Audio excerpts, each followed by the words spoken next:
Hey guys, my name's Ben Howard. We're out here at Pipeline to check out their 18-hole disc golf course and to play around with the PM line from Discraft.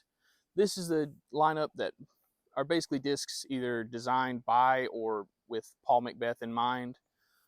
Just to run through the discs real quick, we've got the Luna, which is actually my main putting putter and one of my favorite throwing putters. So I've got the Rubber Blend and I've got the Big Z. I've got two Big Z, with this one being a little bit straighter because it's more beat in, and one that's pretty much brand new. I've got the Malta, which is a overstable but glidey mid range. I've got the Athena, which is a little bit faster version of the Malta, but not quite as overstable. Very glidey, but still got a little bit of bite to it. Got the Onyx, which is basically a step up from the Athena's too, where it's more overstable but got more speed to it. You got the Hades, which is like a fairly understable distance driver. And then I've got two Zeuses, which is basically the flagship driver of this whole lineup. With the Big Z being reliably overstable, and this ESP being, I don't, this was a little weird because it's just dead straight. I don't know how common that is for these. I've had ESP that are just as overstable as this Big Z, but I've also had like this one that's just fairly straight. I honestly thought it might have been a misstamped Hades, but it's a very well balanced lineup of discs. It's very similar to the Royal line of discs that I did a video with, but biggest difference is they don't have a version of the Hades, and the Zeus is close to kind of that what's it called, the Rive, but not quite as overstable. But let's get in the video. All right, guys, so we're on hole one. We're going to be playing from the white tee pad to the yellow basket, which is pretty much what I'm going to do for the whole video. This one's a 450 foot, just dead straight ahead. Just got a few trees to worry about in the middle of the fairway, but other than that, it's fairly straightforward. The biggest thing I like to do is just hit this gap on the left with something that'll turn through the gap and just push as far forward as you can really get. Because if you get a good drive on this hole, it's getting a birdie is very easy, but if you mess up this drive at all, bogey, double bogey comes into play very fast. If this looks a little different than you're used to, that's because this is the old hole 18 that they moved some of the holes around and just made it so that way you start here and you finish on the old hole 17. But so I'm gonna go with the Hades on this shot. Just put a little bit of hyzer, see if I get it to stand up and turn over into this gap. Oh, too much hyzer. Oh, okay. I think we're in the fairway. So, all right. Well, hopefully y'all can see this. I'm gonna try and patent pinning with the Athena. Biggest thing is I want this to go right. I don't want to finish left. That's where it gets dicey, but just gotta make sure if I make a mistake, I want it to be turned over.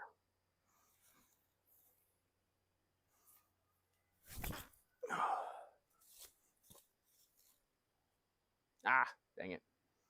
It was turning good, but I hit a tree and it kicked me left.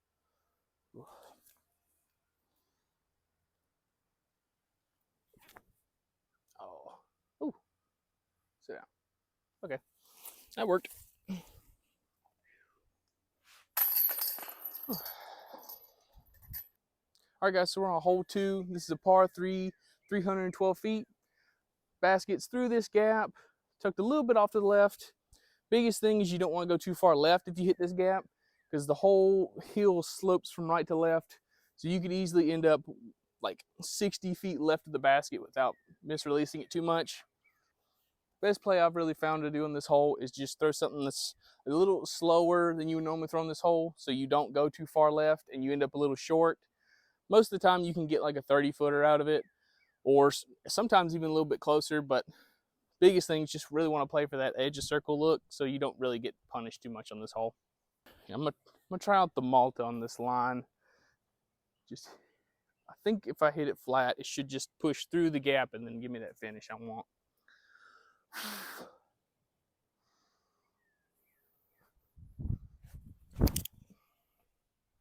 Yeah, finish left. Oh, dang, went too straight. I didn't think I could get to do that. So I'm probably 80 to 100 feet from the basket from here. Just gotta remember it slopes away behind the basket. So I just gotta make this land short, scoot up to it. I'm gonna try and aim a little bit to the right and just kind of let it filter down the hill a little bit.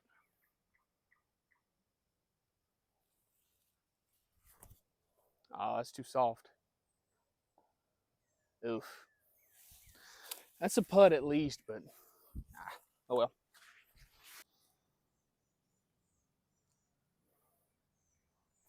Oh no. Yeah.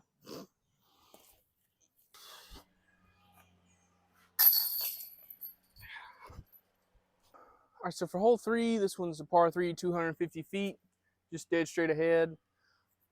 Really, the only thing to pay attention to in this hole is it's slightly uphill, so it plays probably about in that 280 to 290 range. I'm gonna try the Athena on this shot because it feels like a hole I should be able to get a mid range to, but I've never had a lot of luck with that. So definitely should be able to get the Athena there. Just gonna throw it to the right, let it fade in, very end.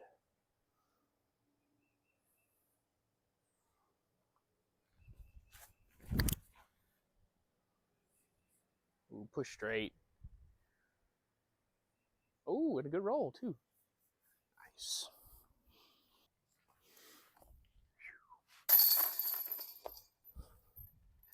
All right, so for hole 4, this one's a par 4, 507 feet, just straight ahead. This one is reachable, but with the rough being very thick on both sides, really just want to focus on getting this in the middle of the fairway.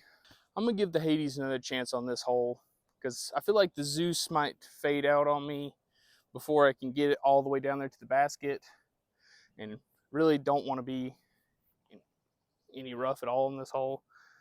I'm just gonna throw this a little bit of hyzer, see if I can get flip up turnover.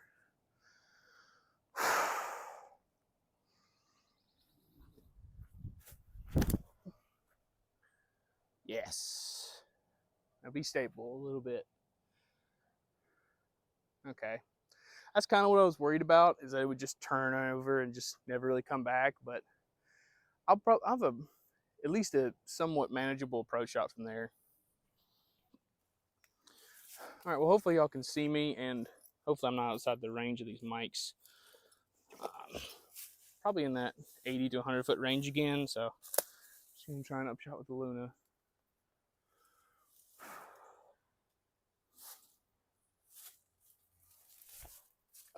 Oh no, sit. Oh my gosh. That was so bad. Yeah, I don't even though the Luna's one of my main throwing putters, I don't have a lot of experience throwing it soft or on these like 100-foot approach shots. So I got to remember these are more stable than I'm expecting them to be. Let's make a putt. Got it all lined up for me. Come on. Oh, almost. Damn, that felt good.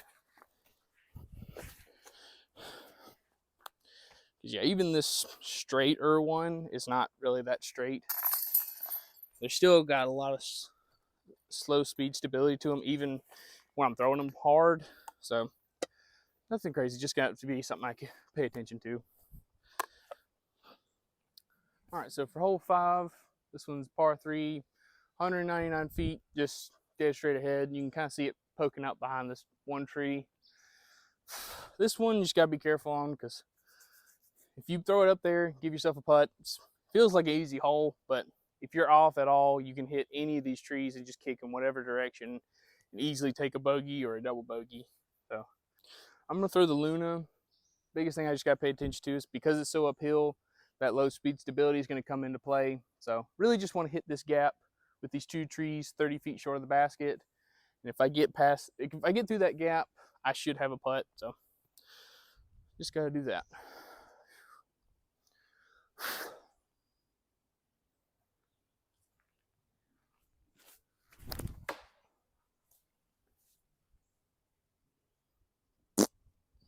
Oh, man, it's still rolling. I'm over here thinking about gaps 150 feet down the fairway. How about you hit the gap right in front of you first? Oh. Yeah, I don't really have any way to get up and down from here. So I'm just gonna have to pitch back out and see what I can get.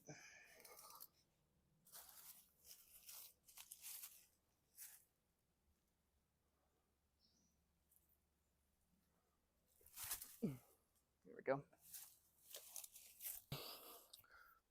I'm gonna try just a slight forehand flex shot with the Malta. I've thrown it on forehand a little bit, and it does hold up to it well. Just gonna try this. With it being uphill, I'll be curious to see how well it does, though.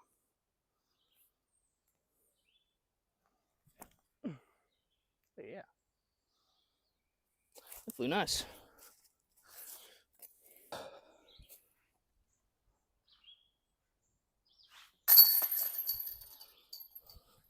right, so for hole 6, this is a par 3, 328 feet. Basically, on this tee shot, you want to hit this gap, have something that'll push straight and bend right pretty much the whole flight. This is probably one of the hardest holes in the course just to get a birdie. Getting the par on this one's not too bad, but you got to throw a perfect shot to get up there for the birdie. I'm going to try the Athena. Just throw it on a little bit of anhyzer through this gap and see if it'll have the fight back to come back near the end. I'd much rather be straight than off to the right. So I probably should throw something a little more overstable than the Athena, but we'll give it a shot because I feel like I can get up there for a birdie with this one.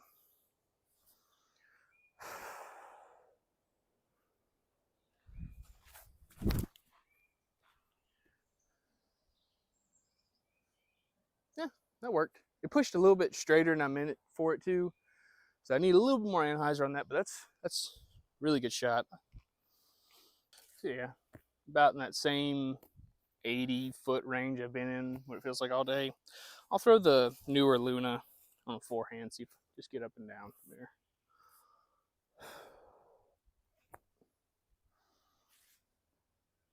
I think I threw it a little too hard, but I think it's fine.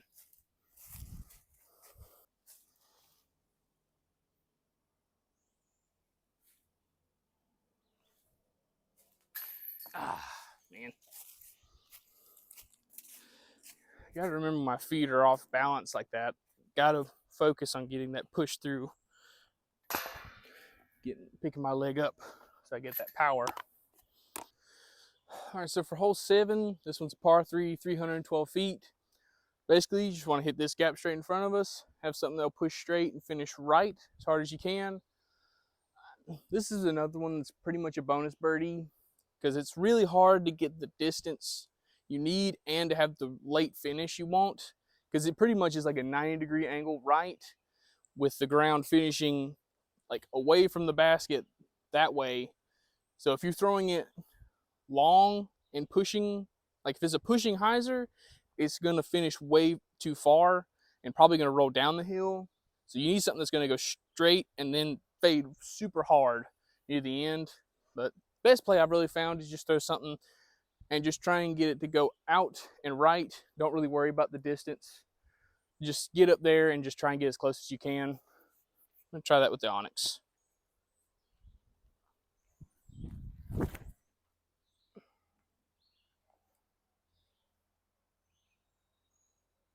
Okay. That's one of the better shots I've ever thrown this hole. I'll be curious to see where they ended up because I feel like I'm a little short, but we'll see. Well, I was a little short, I guess, technically, but. All right, guys, we're on hole 8. This is par 3, 350 feet.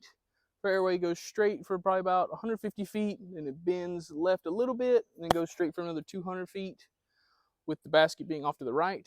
So the best shot you can really throw in this hole is an understable forehand with the late finish. So I'm gonna try that with the Hades.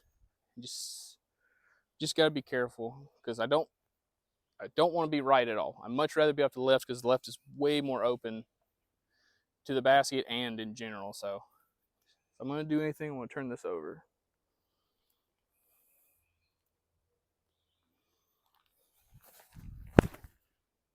Turn. Oh, key left. Nope. Okay. I might have something from there because I'm not too far in, but we'll see. All right, so from here you can see the basket, what I'm talking about, just not very far off to the right. So if I stay in this walking trail, I'll have like, and I'm pin high, I'll have like a 25-foot putt. I'm just gonna have to go tomahawk with the onyx and see if I can just get it to hold and land flat and scoot forward.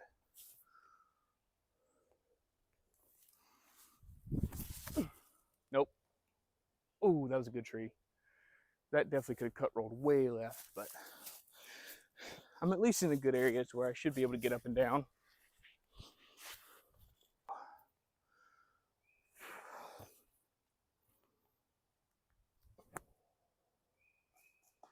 Ah, man. Bad route. Oh well. That's a putt.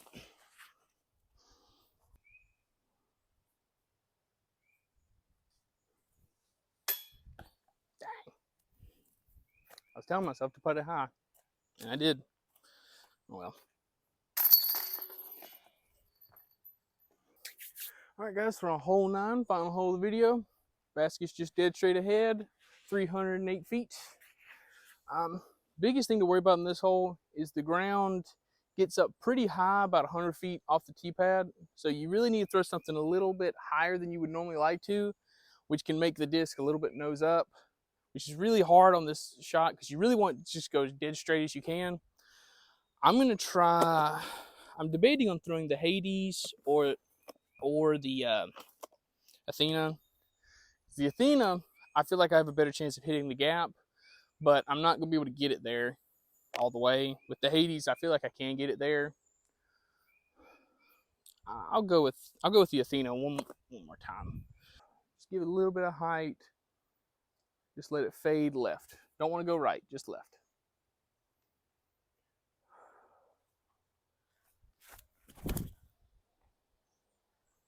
Swing back, come on.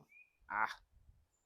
It's got a little bit of flip to it. I don't remember the Athena having that much flip when I was first messing around with it, but that's interesting. I wasn't expecting it to actually flip even going, because it was still a little nose up, but that's interesting. All right, so I'm just barely too far off the fairway to where I can't throw a regular shot. Just gonna have to do a patent pending with the Luna. Just gotta make sure I don't turn this over. It's the biggest thing.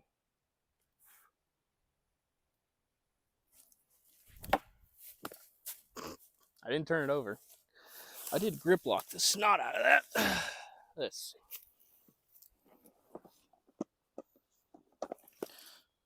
Now we can try out the new Luna.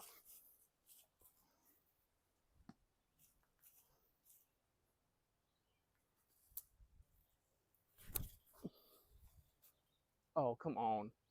Oh, that would have made up for it at least a little bit, right? I'd have made that. I've just been having a bad mental day today. I've only been really able to focus on just one thing at a time, which is fine for most of the tee shots, but when I'm doing approach shots like that where I have to focus on my footing and my release angle and everything else, just can't think about everything at once. So not too bad though. At least I was able to get in some birdies to kind of mitigate the damage, but just have to see what we can do in the back nine. All right, guys, to finish up the front nine out here. One thing I forgot to mention at the beginning of the video that I was trying to think of like pretty much the whole time was, because I remember that the Hades is one of the biggest things that the Royal line doesn't have, that understable 12 speed. But I was trying to think because I knew there was something the Royal line had that the PM line doesn't, and that it's the zone like disc or the Savior in that lineup. And I feel like you can kind of see that's what I'm missing in this video, like just that reliable overstable approach disc or something like that. Because I mean, Luna's like I've said, one of the best throwing putters I've ever thrown. But once again, it's just I've never really had to throw it for like approach shots or anything like that. So just getting over mental stuff with me. And the Malta's, I mean, the Malta's fine for that type of shot too, but it's kind of in that same vein as the Savior, where like it doesn't have that bite that you would like out of a overstable disc. And I mean, like, also my putting has just been terrible today, so can't really blame the discs on today. But I mean, this is just how this course is. It's if you're off by a lot. If you're on, you're on. Like you're gonna get birdies out here. So just gonna have to be something I focus on going into the back nine. The back nine out here is probably the harder out of the two, even with the holes being rearranged a little bit. But definitely some scoreable holes back there. Just mainly the harder holes are the ones you just got to play careful on and don't take big numbers like I have been. But yeah, guys, thank y'all for watching. Stay tuned for the back nine. Have a good one. Bye.